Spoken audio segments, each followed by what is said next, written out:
What's going on, YouTube? JT's Reborn here, and welcome back to another edition of After the Movie, currently in my theater parking lot. I just got out of seeing Guardians of the Galaxy Volume 3. This movie is written and directed by James Gunn. It's his swan song to Marvel, and the final film in the Guardians of the Galaxy trilogy. Will it be the last time we see the Guardians on screen? I highly doubt that. But it is it for James Gunn, and a lot of the actors said they're pretty much done after this one. So this is kind of a conclusion to a lot of different story arcs, and I think it does work. I legit think that this is my personal favorite of the three Guardians of the Galaxy movies that have been released so far. I'll get into that in a second, but before that, let me give a quick recap of what I thought of the other two Guardians of the Galaxy films. It has been a minute since I have seen them, but the first film I do enjoy. It's funny, it's heart's in the right place, and it's there to kind of help set up the stage for the Infinity Saga. I like it. I don't think it's as good as everyone else says it is, but it's a film that I do enjoy. The second film, not as big a fan of that one. I think it's just kind of all right. It has its funny moments. Kurt Russell's a charismatic villain, and Dave Bautista's Drax is really funny, but the story just wasn't as interesting to me, and I think the problem with that film is I think the humor kind of takes you out of the situations at times. Like, there's a very serious moment here. For instance, when Peter finds out that Ego is responsible for killing his mom.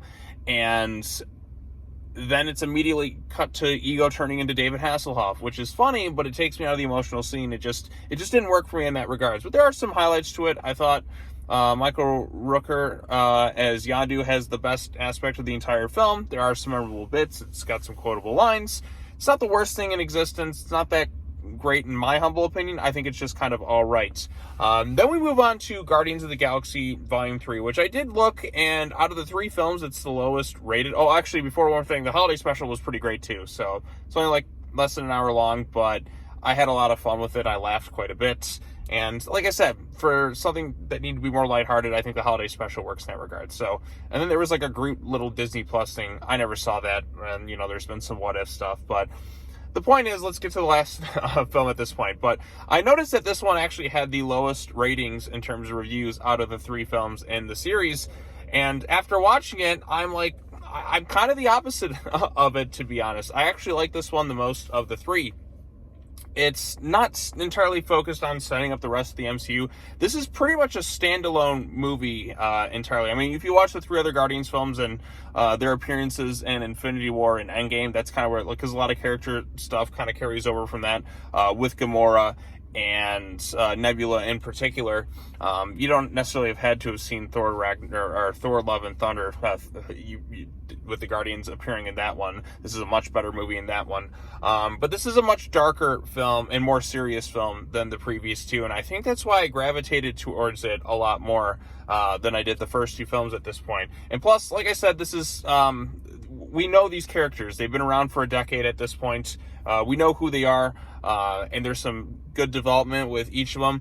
I think the standout thing for me in this film is, of course, Rocket Raccoon and his really emotional and tragic backstory. Like I said, this movie it's the darkest. You get to see why Rocket is the way he is, and there's a lot of heartbreak in the flashbacks to him with the High Evolutionary, I think is the name of it. The guy who was also, I can't pronounce the guy's name, but the main villain and protagonist this time around, I think he was really, really good. He's very intense in every sequence. He's not joking around or saying any sort of quips at all in this whole thing. He is just unhinged from the get-go, and he systematically tortures and hurts all sorts of different people without even blinking an eye, if you will. Like, this guy has a really scary presence to him throughout the film. Like, he didn't you know what I mean? Like, he's really dark and intimidating, and I like that for once. He's not a quippy villain. There's no sympathy with this guy whatsoever. He is cold-hearted and unhinged from start to finish, and he screams and yells quite a bit, which some people may find funny,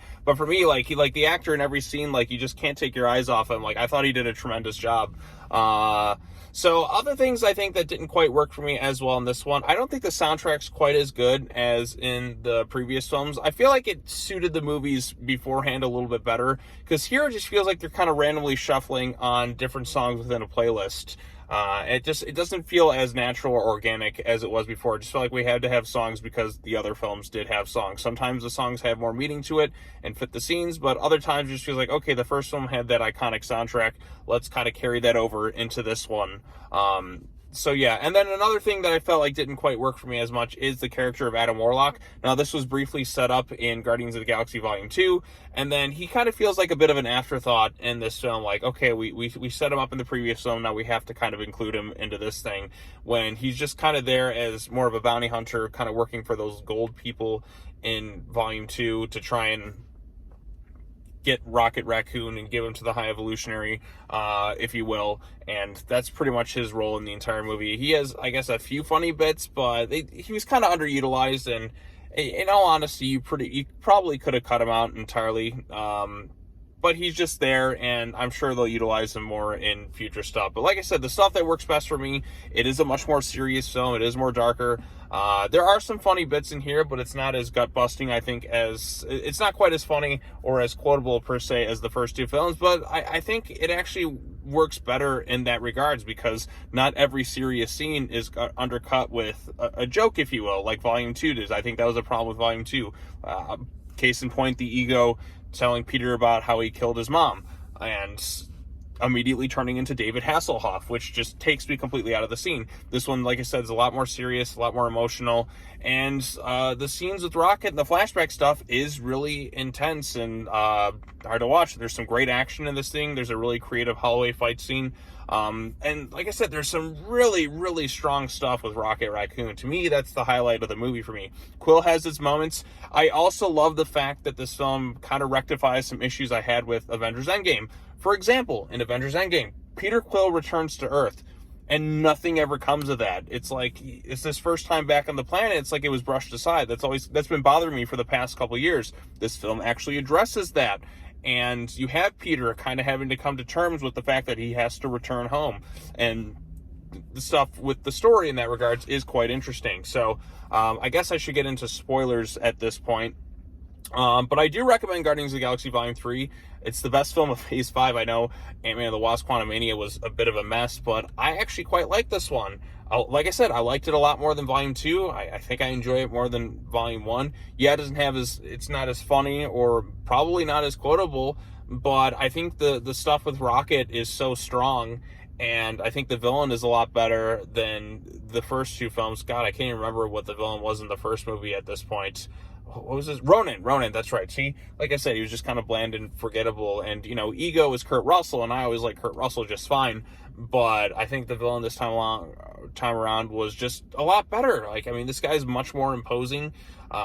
He's just completely unhinged, and just the stuff he does with Rocket, like I said, you really want to spit on the screen with this guy. So I thought the villain was quite strong. So I'll give Marvel credit. The last two villains have been, you know, pretty decent between him and Kang. Oh, well, we'll see what they do with Kang, given the stuff going on with Jonathan Majors right now. Probably won't be seeing him as Kang again post-Loki Season 2, if I were a betting man. But hey, you know, some actors in that stick around despite controversy, so we'll see what happens there. But yeah, as I said, I think this is the strongest of the three. Dave Bautista as Drax once again. Probably the funniest character in all three films. Just kind of the way he delivers this stuff. He's always finds a way to kind of make me laugh. But there's some good stuff with Drax in there too, some emotional beats. Mantis has her bits too, and she really steps up. Nebula, I really like what they did with Nebula this time around.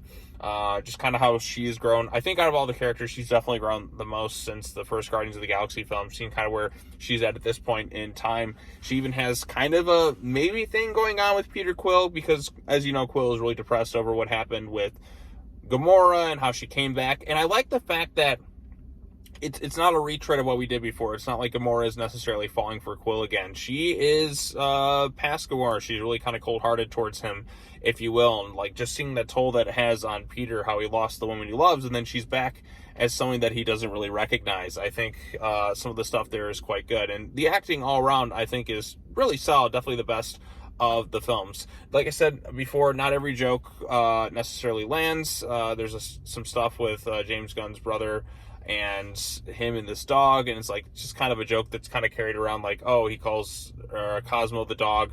a bad dog, and it just kind of goes on and on and on, and then it kind of has a payoff later on, if you will. It wasn't quite that funny, but it's kind of harmless stuff. So, yeah, I am pleasantly surprised by how much I did enjoy Guardians of the Galaxy Volume 3. I mean, in terms of the MCU, this is pretty much the last film I had really any interest, that's in production, if you will, that I had really any interest in seeing.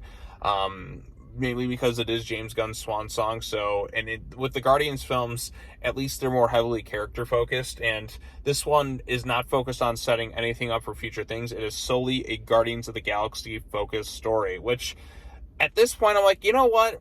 We're here for the Guardians. We like to see what they do, and the emotional stuff hits really hard, especially with Rocket and his flashback stuff, where it's not for me to really recommend it in terms of Marvel stuff. Is this going to save the MCU? Is this like this revolutionary thing? I wouldn't say it's the greatest thing the MCU has done, but in terms of the three Guardians films, it's one that I thoroughly enjoyed the most of the three. I know it has the lowest ratings out of the three films, but because I guess it was too dark, and some people don't necessarily like the animal cruelty that's displayed on screen, but I think it helps, it really kind of makes the stakes feel higher. It's a lot more serious story, and yeah, it's not quite as funny as the other ones, but it makes up for it for being a lot more emotional and serious, and I think the way the characters have kind of grown at this point really kind of stands out for me. So I like the fact that it's a lot more serious than the previous two films. I like the fact that it's darker. I like the fact that it's bleaker, and it's not constantly undercut by jokes the way Volume 2 was. And yes, there's still humor in the film, and I think there's some funny bits in there, but it's not quite as funny as the other ones, and the soundtrack's not quite as good. Some of it feels kind of forced, if you will, at times, with some of the song selections just kind of feel done at random. And the stuff with Adam Warlock, it just, you probably could have written him out of the movie, and you really wouldn't have missed much altogether. But I think for what it's worth, I think Guardians of the Galaxy Volume 3 is a win for me personally. It's the best of the three, in my humble opinion. Some may disagree with that, but it's a film that I just liked a lot more than the other ones, maybe because it is a smaller, more character-focused story. I don't need everything to be a big end-of-the-world event. And yeah, there's some stuff that happens that feels end-of-the-world, if you will. But for me, like I said, it's the personal stuff and the things with the Rocket that really stood out to me. And again, acting all around is quite good, especially even like Chris Pratt. Like, I think Chris Pratt got to showcase his most acting chops in this one more than he has in the other two. And I really like that. And I guess spoilers for this thing, it's not necessarily setting anything up. The big mid-end credit stuff, if you will, is Star-Lord finally returning home to Earth and seeing his grandfather. And you see just kind of the heartbreak on his grandfather when he finally gets to see Quill again. And I like that. I like the fact that he finally returns home. The Guardians are kind of off doing their own thing. Rocket is now the leader of it. He's taking Kraglin or whatever, Adam Warlock, Roots, and maybe some other kids that they kind of rescued in there. Drax is going to be kind of a dad in terms of nowhere. Gamora's going off with the Ravagers.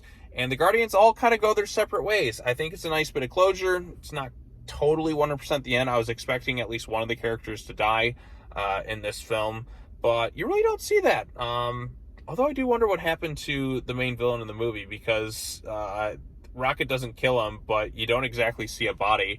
So maybe he's dead, maybe he's not. I don't exactly know 100% if he's gone for good or not. But I mean, I think it kind of works as a bit of a one-off villain, if you will. You don't necessarily need to see him again, but I thought the actor did quite a good job in the scenes, and you really do despise this guy and just the unforgivable things he does to Rocket in the past. Like I said, there's some hard there's some truly like gut-wrenching moments, and to me that's the stuff I was kind of craving more in this film as opposed to the other ones. Like, this one really kind of hits to home with the darker stuff, at least for me personally. So I like that aspect of it quite a bit. So yeah, like I said, I think this one's pretty good. It did say that the legendary Star-Lord will return at some point, but as it stands, I'm just glad Peter Quill is finally back on Earth. I'm glad they rectified that mistake with Avengers Endgame, which I still can't believe, or maybe they were just saving that for James Gunn, because I think this movie was supposed to come out a few years ago before James Gunn was let go. So I'm sure there's been some tweaks since then. But yeah, so who knows what'll happen next. Like I said, this doesn't really set up much in terms of the future of the MCU. It feels like a good jumping off point. I don't feel like there's really anything else left that Marvel has to really offer me at this point. Maybe I'll check stuff out when it hits Disney Plus, if you will, if I have any interest. But there's a new Avengers movie I'm sure will come out, but they're going to have some production problems with that. The Marvels doesn't look all that interesting to me. I've really just kind of jumped off of the Disney Plus shows. I just feel, like I said, this is kind of the last thing that I was really interested in. And at this point, there's just nothing left. Thor was not that great. Doctor Strange had some problems for sure. But this one I think is good. I mean, like I said, I just wanted to see kind of the Guardian story like done towards the end, and I was satisfied with it. So there you go. There is my quick, or actually not really quick, my long thoughts on Guardians of the Galaxy Volume 3. Like I said, I came away pretty satisfied with it. It's the best of the three in my humble opinion. And there's some good stuff in here. So if you're a fan of the other two films, you may or may not like this one as much as the other ones, because it's not quite as funny or lighthearted. It is a lot darker and more serious, but that's kind of what I needed. Like, I want the story to kind of get darker and maybe a little bit more mature than the previous ones, because now that these characters, they've been around for almost a decade within this Marvel Cinematic Universe, I want something to really kind of push it a little bit, and I think this one does a good job. It's a good swan song for James Gunn off of Marvel, and yeah, so let's see what he does next with DC. I think I'm good with the Guardians right now. I think this is a good jumping off point for the characters. We don't necessarily need to see them again, but I'm sure we will, because they are popular.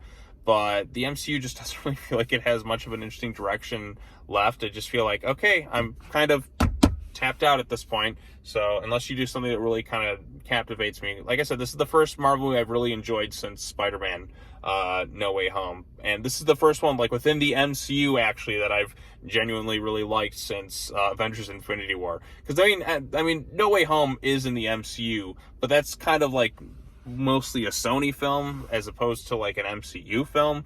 So, but like, it's kind of weird, because that one's like also like largely a Sony film too, and this one's just strictly Disney Marvel. Like, in terms of strictly Disney Marvel, this is the one I've enjoyed the most since Avengers Infinity War, personally, because I haven't really liked anything post that outside of Spider-Man. So yeah, okay, well, there it is. There's my long-winded thoughts. I've rambled on long enough. If you've seen Guardians of the Galaxy Volume 3, let me know what you thought of it in the comment section down below. Be sure to like this video, share it with your friends, subscribe to the YouTube channel for more content, all that other fun stuff, and I will see you all in the next video. Peace.